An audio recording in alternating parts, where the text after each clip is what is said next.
Abdul mannan और मुजरिम कौन की पूरी टीम की तरफ से आप पर सलामती हो। नाज़रीन, ख़वातीन के हुकूक पर बात तो की जाती है, उस पर कानून तो बनाए जाते हैं। विमेन प्रोटेक्शन एक्ट के नाम से एक कानून पाकिस्तान में मौजूद भी है, लेकिन उस पर अमल दरामद कितना होता है ये आज आप इस प्रोग्राम में देखेंगे। आज मुजरिम कौन की टीम आपके सामने दो बहनों की कहानी रखने जा रही है, जिसमें उन्होंने अपनी 8 साला जिंदगी में जितना तशद्दुद बर्दाश्त किया है, शायद एक मालिक अपने जानवर पर भी इतना तशद्दुद नहीं करता। आइए देखते हैं प्रोग्राम मुजरिम कौन में।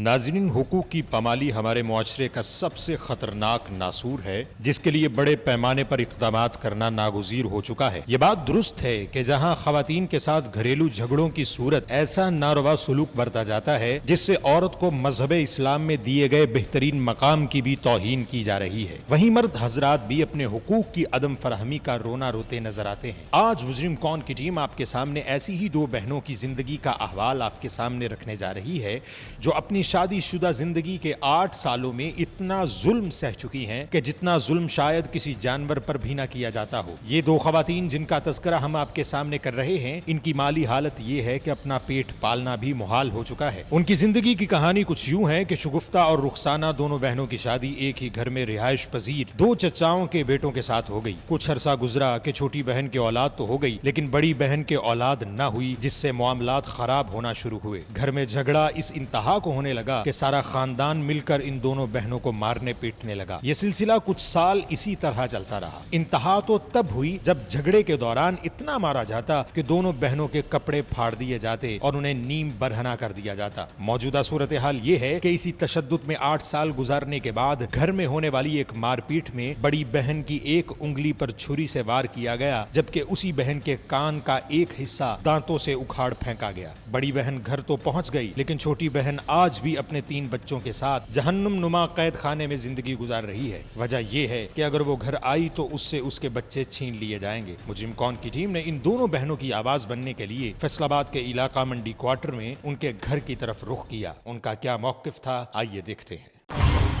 नाज़रीन, इस वक्त सलाहुद्दीन साहब के घर के बाहर मौजूद हैं। इन्हीं की वो दो बहनें हैं और जिनके ऊपर इतना जुल्म होता रहा है, जिसकी हम बात कर रहे थे। और अब हम अंदर जाएंगे। उनकी बड़ी बहन अपने घर में मौजूद है, जिसका दांतों के साथ कान काट दिया गया।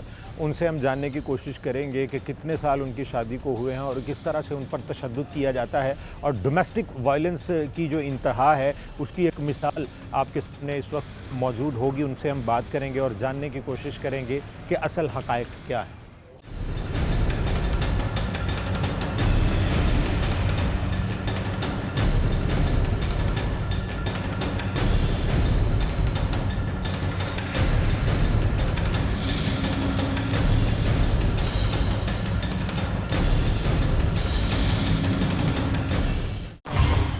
नाज़रीन, इस वक्त सलाहुद्दीन साहब के घर में मौजूद हैं और जितनी भी आपको सारी दास्तान सुनाई गई है वो इनकी सिस्टर से, इनकी बहनों से मुताल्लिक है।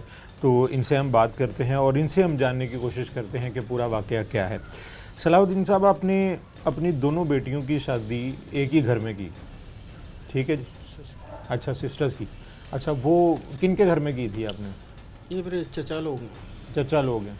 और आपकी ये जो सारी रिपोर्ट्स हैं, इनके मुताबिक एक बेटी आपकी जो है, दो आपकी सिस्टर्स उनके घर में हैं और एक उनकी बेटी आपके घर में है। जी, उनकी बेटी इस छोटे भाई के साथ शादी हुई है, जो ये बैठे हुए। ठीक है। अच्छा, कितने साल हो गए हैं शादियों को? लगभग 8 साल हो चुके। औलाद ना होने की वजह से और कुछ प्रॉपर्टी मैटर्स की वजह से और कुछ उनके जो, हाँ, एक और बच्ची उनकी बैठी हुई है उनके चचा की, उसकी शादी नहीं हो रही। उसकी शादी अपने ही घर में करने के लिए बकौल इनके, उनकी शादी उस बड़ा जो उनका बेटा है जिसके साथ इनकी बड़ी सिस्टर की शादी है, उसके साथ करने के लिए वो इनकी बड़ी सिस्टर के ऊपर जुल्म करते हैं। उस हवाले से इन्होंने ये एक एप्लीकेशन थाना कोतवाली विमेन में इन्होंने जमा करवाई और वकास वल्द मोइनुद्दीन और मोहम्मद शफ़ी वल्द मोहम्मद हनीफ़ और इकरा दुख्तर मोइनुद्दीन और तंजीला के नाम पर ये नामज़द इसमें किए गए और इनके ऊपर ये एप्लीकेशन दी गई उस थाने में।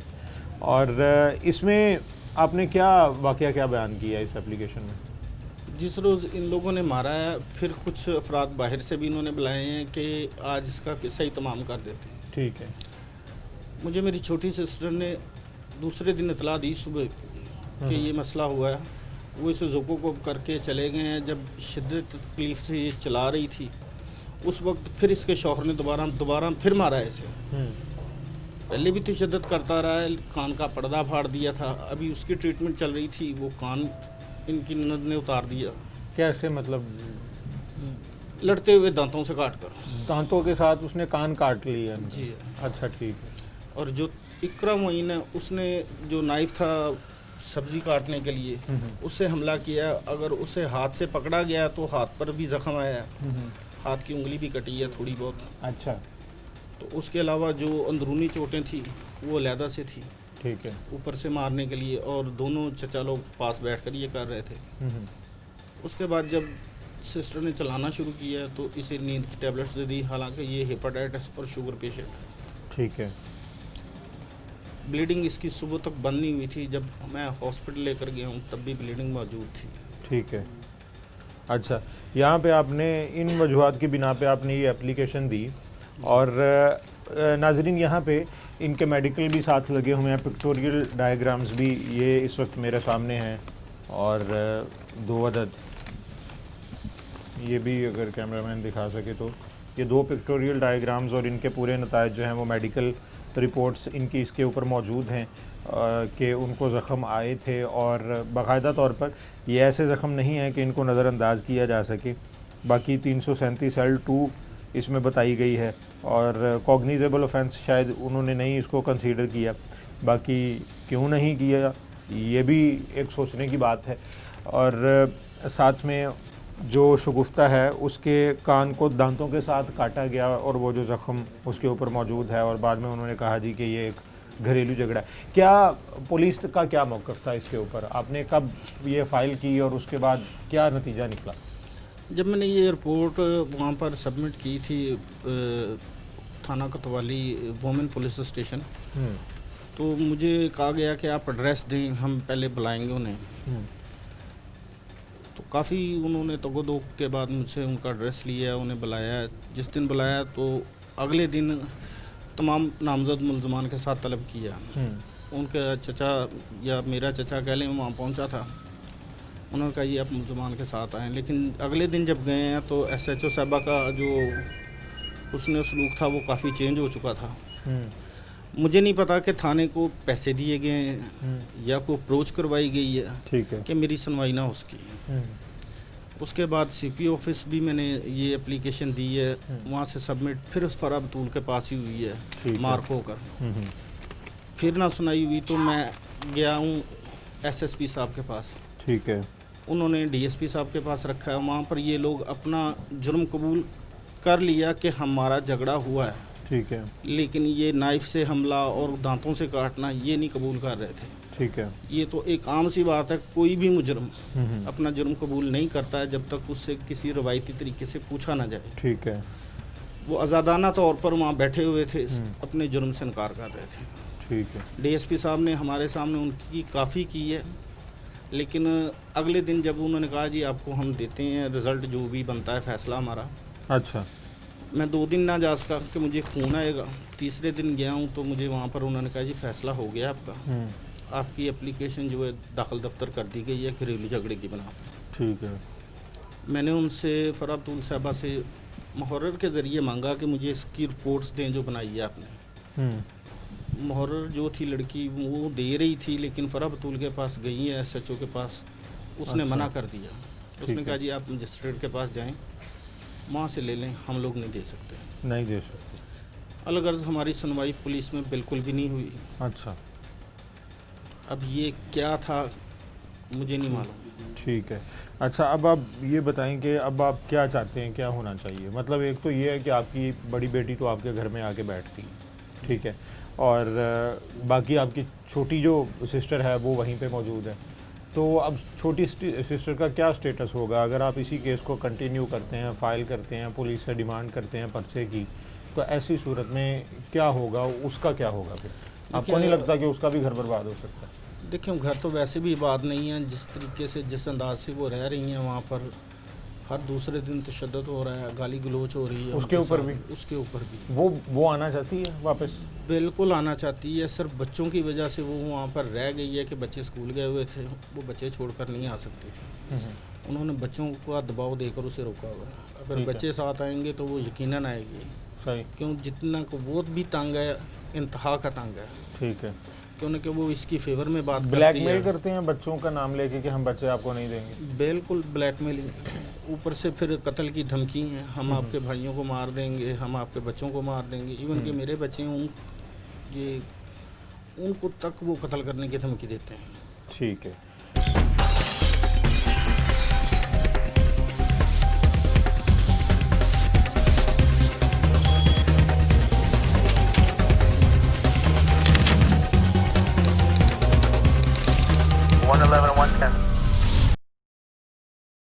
आपका क्या नाम है? शहजाद साहब, आपके साथ भी एक इवेंट हो चुका है इसी तरह का वक़ूआ? जी सर। क्या था वो तो बताएं ज़रा। पहले इन्होंने मुझे ना फ़ोन करके बुलाया उधर अपने घर? जी अपने घर। अच्छा, क्या मकसद क्या बताया इन्होंने फ़ोन पे? कुछ भी नहीं कि मेरी बात सुन के जाओ आगे। ठीक है। मुझे नहीं पता, मैं गया हूँ तो जाके मिला हूँ, आगे देखा तो लड़कियों को मारा हुआ था उन्होंने, कपड़े तक उनके फटे पड़े थे। लड़कियाँ रोती हुई मेरे पास आई हैं, मेरे गले लगी हैं। तो जब मैंने देखा तो पूछा क्या हुआ, तो उन्होंने कहा कि भैया मैं इन्होंने बहुत मारा है। अब मुझे नहीं पता था वाकई कि इन्होंने इनके साथ मार कुटाई करने के बाद इनका प्लान मेरे ऊपर भी है। तो मैंने जाके अपने बड़े बहनोई से पूछा कि तुमने क्यों मारा इसे, हालांकि मैं उसका भी बहनोई लगता हूँ। तो कहते हैं कि ऐसे ही होगा। तो थोड़ी सी तू मैं जैसे कहते हैं तू मैं हुई है। तो इनके सारे घर के टोटल मेम्बरान उन्होंने मुझे भी पकड़ लिया, मार कुटाई करी है मेरे साथ भी, और दोबारा उसी तरह से लड़कियों को मारा है। और फिर लड़कियों को कहते हैं कि यही है ना कि जिनके ऊपर तुम उछलती हो। ठीक है। तो आपके साथ क्या इन्होंने किया? ये मेडिकल रिपोर्ट आपकी भी है? मेडिकल रिपोर्ट आपके हाथ में। ठीक है, शुजा खलीफा के नाम से। ठीक है, शुजा खलीफा। और आपकी आंख के ऊपर कुछ था लगा? क्या किया था इन्होंने? एक पीछे से ना एक कज़न ने, विकास से छोटे वाले कज़न ने पीछे से हमला करके ना आंखों के ऊपर हाथ पकड़ कर ना, हाथ रख के तो आंखें दबा रखी थी। बाकी दो जनों ने हाथों को पकड़ रखा था।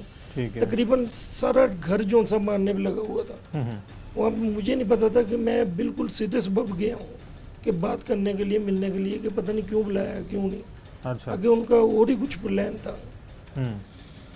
तो उसकी वजह से बहुत सारे तैयार बैठे हुए थे, कोई आगे से कोई पीछे से, जान के जिधर से भी जिनको मिला ना मौका वो सारे एकदम से झपट पड़े। अच्छा, उसके बाद फिर आपका अगला इकदाम क्या था? अगला इंतजाम ये हुआ कि उन्होंने मुझे अपने कमरे में ताड़ लिया कि उनकी बेटी, आपको पहले बताया कि उनकी बेटी भी मेरी तरफ ना। तो फिर उन्होंने एक बात कही है कि पहले उसको लेके आओ तो फिर इसको बाहर जाने देना, यानी कि कमरे में चिटकनी लगा के मुझे भी और मेरी दोनों बहनों को भी अंदर रखा हुआ था। और यहाँ तक कि उन्होंने मोबाइल फ़ोन तक भी मेरे से छीन रखा था कि ये पीछे रिपोर्ट ना दे दे। उसका भाई आया इधर, भाई आके मेरी बीवी ने इनकार कर दिया जाने से। फिर वो वापसी गया है तो जाके कहा, फिर मैंने हल्फेन कसम खा के आया हूँ कि मैं तुम्हारी बेटी को नहीं हाथ लगाऊंगा, पर मुझे जाने दो। फिर उन्होंने भेजा। सही। तो उसके बाद आपने इसकी जो ये मेडिकल आया इसके ऊपर क्या बना फिर? ये मेडिकल बड़े भाई ने हमने करवाया था। तो थाने में गए हैं, बकाया लोगों ने समझाया, उन्होंने भी कि बच्चियों का मामला है। हम फिर चुप कर गए कि चलो बसती हैं किसी तरह से, बस ही हैं। अच्छा। कि नहीं उजड़ना चाहिए, 3 घर उजड़ते हैं। सही है।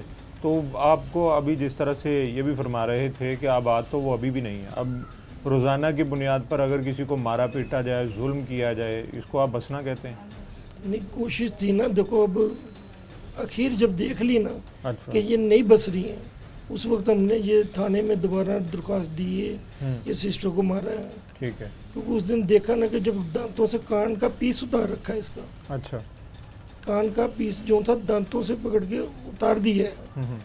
तो फिर ये समझ लो कि दिल बर्दाश्त हो गए ना, हमने ये फैसला करा कि इनको अब घर ही रख लें। ठीक है, तो अभी आप क्या चाहते हैं, क्या होना चाहिए? हम ये चाहते हैं कि छोटी बहन भी है ये, और हमें इंसाफ मिले कि इसके साथ जो जुल्म हुआ है या आज तक जो हो रहा है, उनको भी पता लगना चाहिए कि किसी की बेटी के साथ जुल्म नहीं करते। ठीक है। अच्छा नाजरीन, यहाँ पे हम इनकी सिस्टर से भी बात करते हैं जिसके ऊपर इतना तशद्दुद किया गया है। डोमेस्टिक वायलेंस की एक बड़ी मिसाल है आपके सामने, और यहाँ पे जो वुमेन प्रोटेक्शन एक्ट जो आया था उसका क्या बना, वो किधर गया, उसका इम्प्लीमेंटेशन अभी तक क्यों नहीं हुआ। अगर वहाँ पे ये केस लेके गए थाने में तो वहाँ पे वुमेन प्रोटेक्शन एक्ट को लागू क्यों नहीं किया गया, उसकी दफ़ात क्यों शामिल नहीं की गई? क्या ये डोमेस्टिक वायलेंस के ज़ुमरे में नहीं आता था कि या सिर्फ मेडिकल देखना था और मेडिकल देखकर आपने ये फ़ैसला लेना था कि ये जो ज़रबात आई हैं ये L2 के ज़ुमरे में आते हैं, लिहाजा कॉग्निजेबल ऑफेंस नहीं बनता, इसलिए हम इसके ऊपर पर्चा नहीं देंगे? क्या उन्होंने उस कानून को, उस एक्ट को इसके ऊपर इतलाक़ करने की सोच रखी थी, या उनको पता ही नहीं था कि वुमेन प्रोटेक्शन एक्ट नाम की भी कोई चीज़ है? अब हम इनकी सिस्टर से बात करते हैं जिसके ऊपर ये जुल्म हुआ है, और एक सिस्टर इनकी छोटी जो है वो वहीं पे मौजूद है, उसके साथ तो हम बात नहीं कर सकेंगे, लेकिन हम इनकी जो बड़ी सिस्टर है जो इस वक्त घर में मौजूद है उससे बात करते हैं।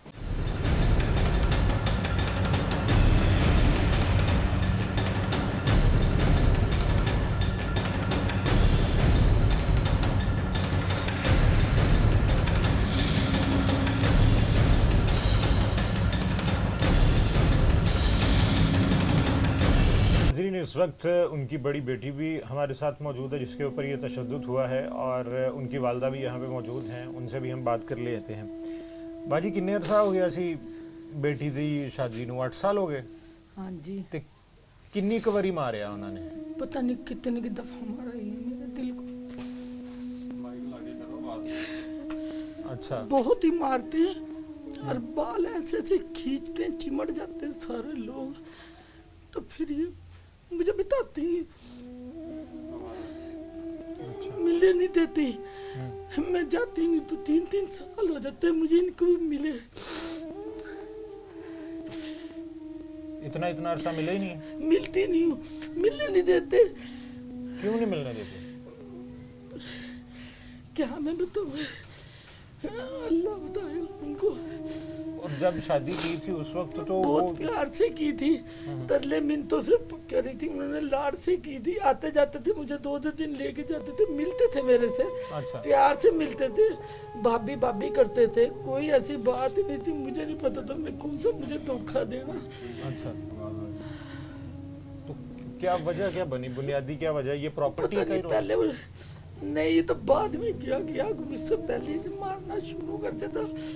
ये मुझे चोरी चोरी बताती थी, मैं ऐसे कहती थी भाइयों के सामने नहीं बताना, भाई घर उजड़ जाएंगे बताने से।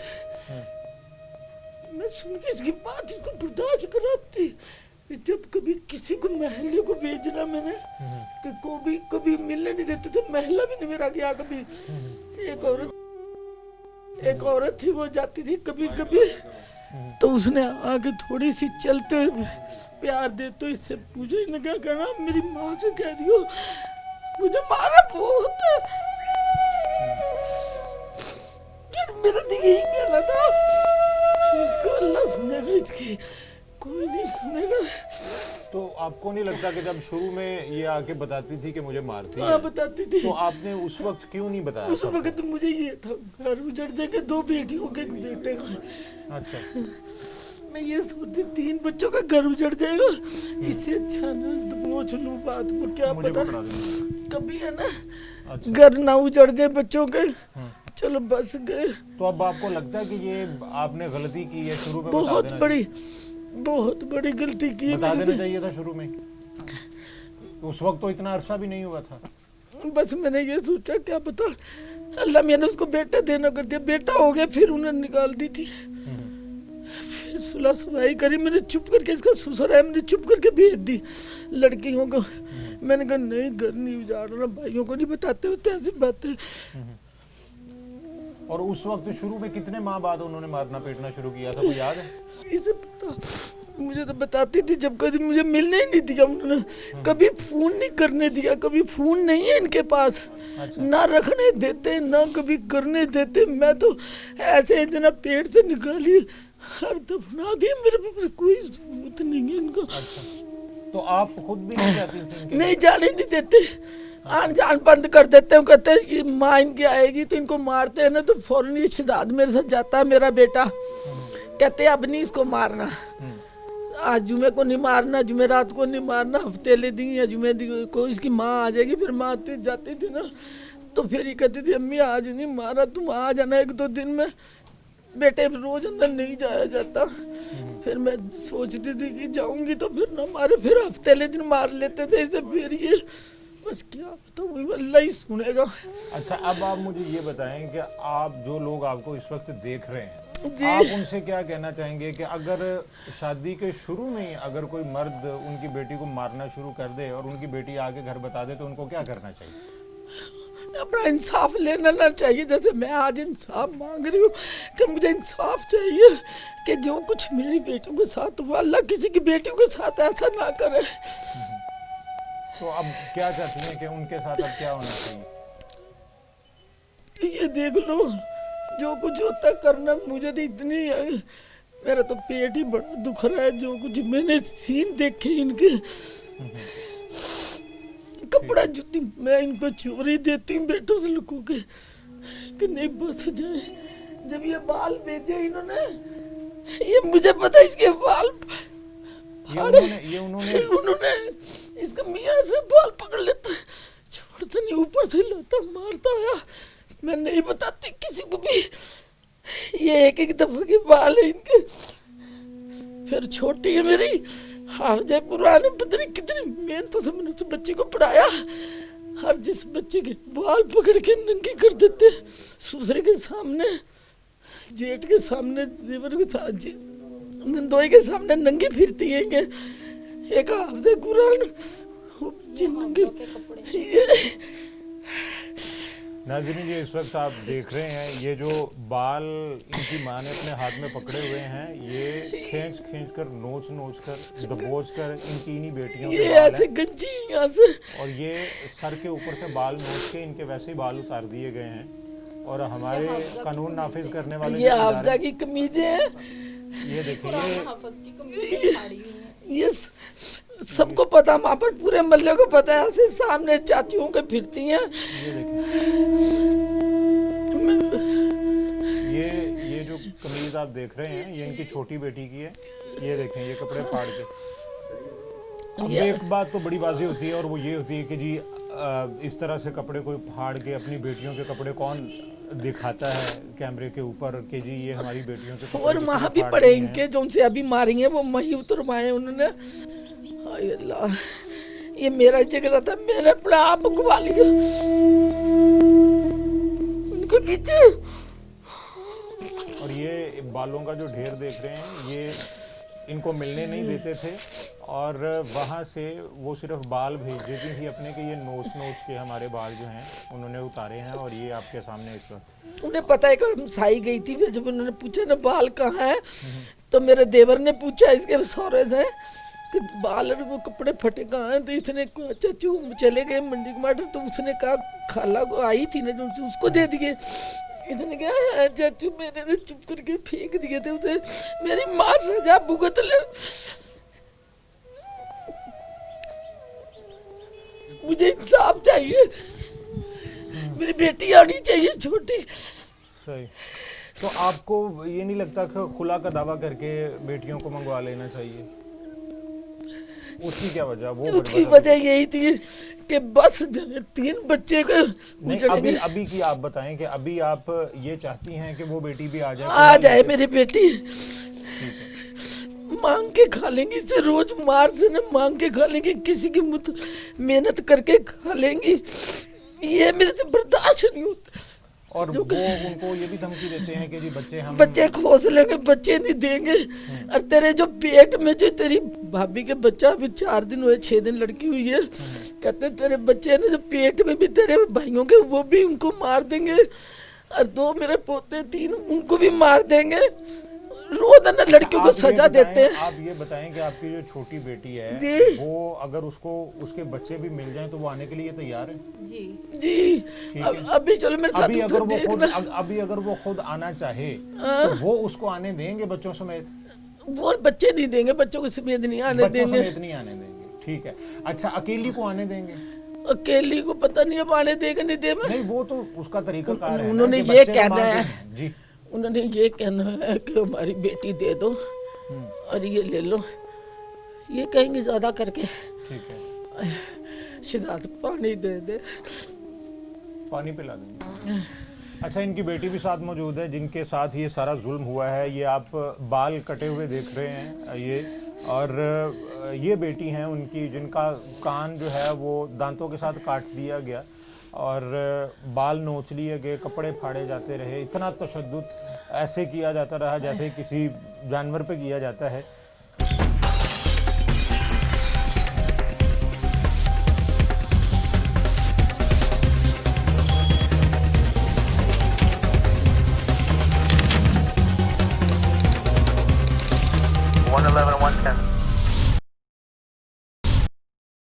नाज़रीन, इनकी बड़ी बेटी जो इस वक्त इनके घर में मौजूद है ये भी हमारे साथ हैं, इनसे हम बात कर लेते हैं। आप बताइएगा कि इन 8 सालों में कितनी बार आपको मारा गया? 15 दिन बाद महीने में एक बार लाजमी मारते हैं, और नंदोई भी मारता है, मियाँ भी बीच में मारता है, पूरे लड़कियां भी पड़ जाती हैं आके। मियाँ बीवी की लड़ाई है तब भी वो सब आके मारते हैं, और वैसे वो घर में तो सभी आके पड़ जाते हैं। और नंदोई कपड़े फाड़ देता है, मारपीट बीच में आके करता है।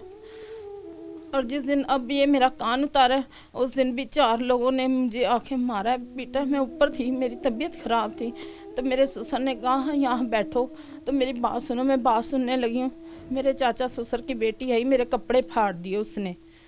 मैं एकदम उठ के भागी हूँ कि मेरे कपड़े फाड़ दिए। तो साथ ही अंदर देखती हूँ तो मेरी बहन को, छोटी वाली को उठा के मेरी नंद बैठी हुई है, मार रही है, उसके बाल खींच खींच के मार रही है। मैंने उन्हें छुड़वा के तो कुंडी लगा ली कमरे की। जब मैंने देखा मेरे मियाँ आ गए दुकान पे से, तो साथ ही मैंने कुंडी खोल दी। मैं कहा अभी आ गए हैं, चलो देख लेंगे। फिर वो मेरी नंद लाई है चमचा, जिसने मेरा कान उतारा है, उसने चमचे मारने शुरू कर दिए।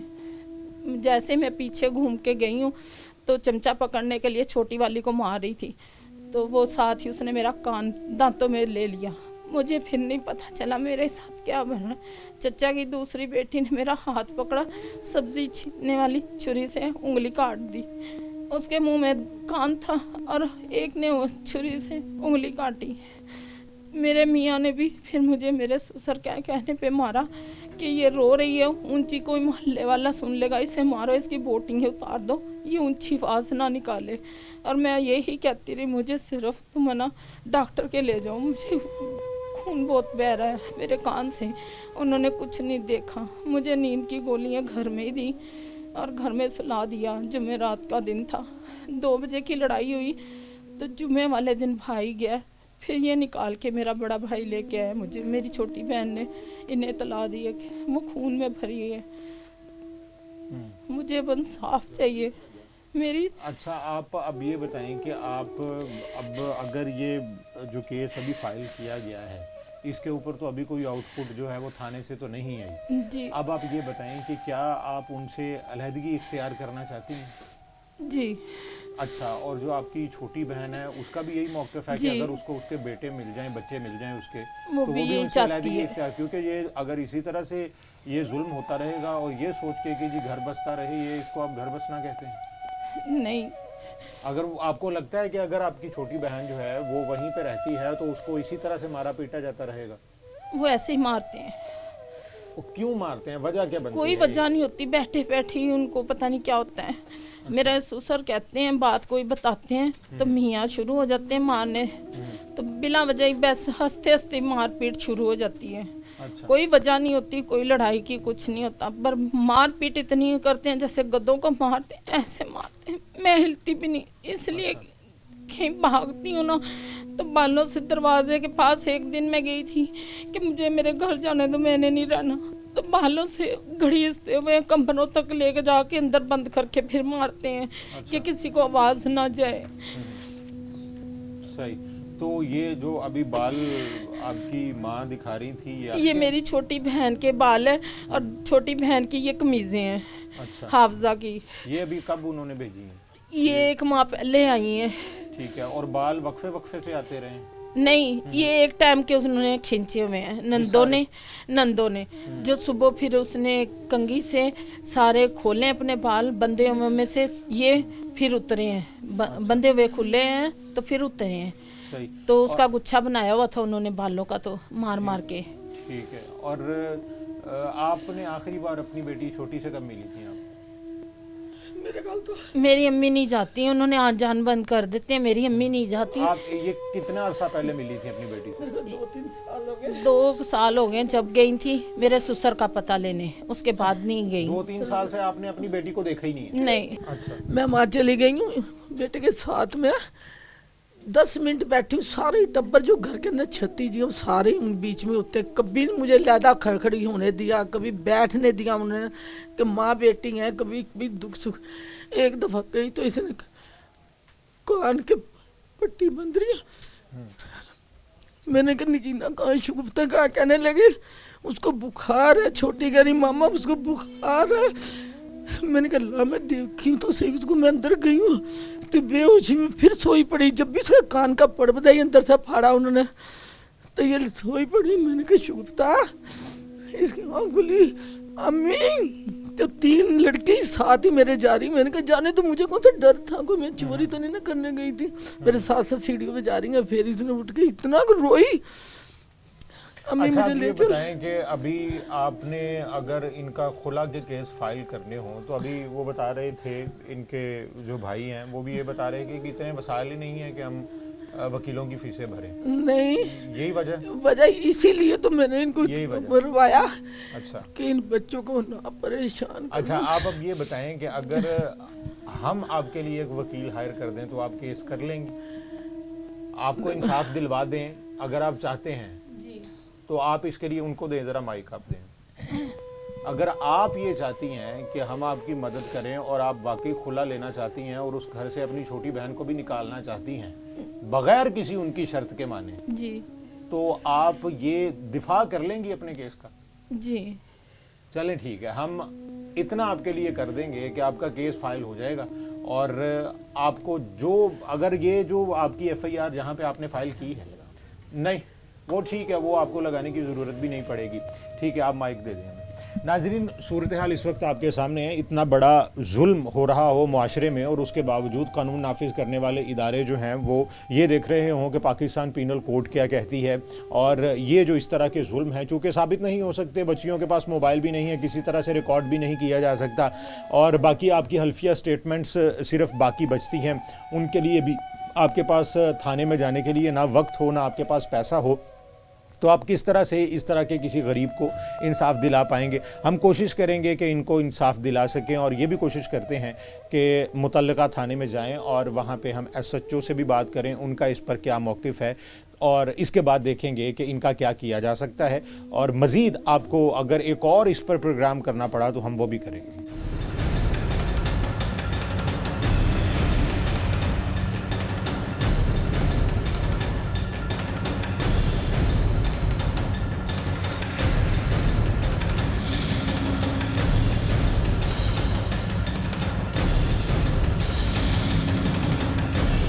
नाज़रीन, आज ये दास्तान आपने देखी और इस तरह से दिल दहला देने वाली उनकी पूरी ज़िंदगी की कहानी आपके सामने है। मुजरिम कौन की टीम की कोशिश रहेगी कि इन औरतों को इंसाफ मिल सके और अदालतें इन्हें बाकायदा तौर पर उन दरिंदों से रिहा कर सकें।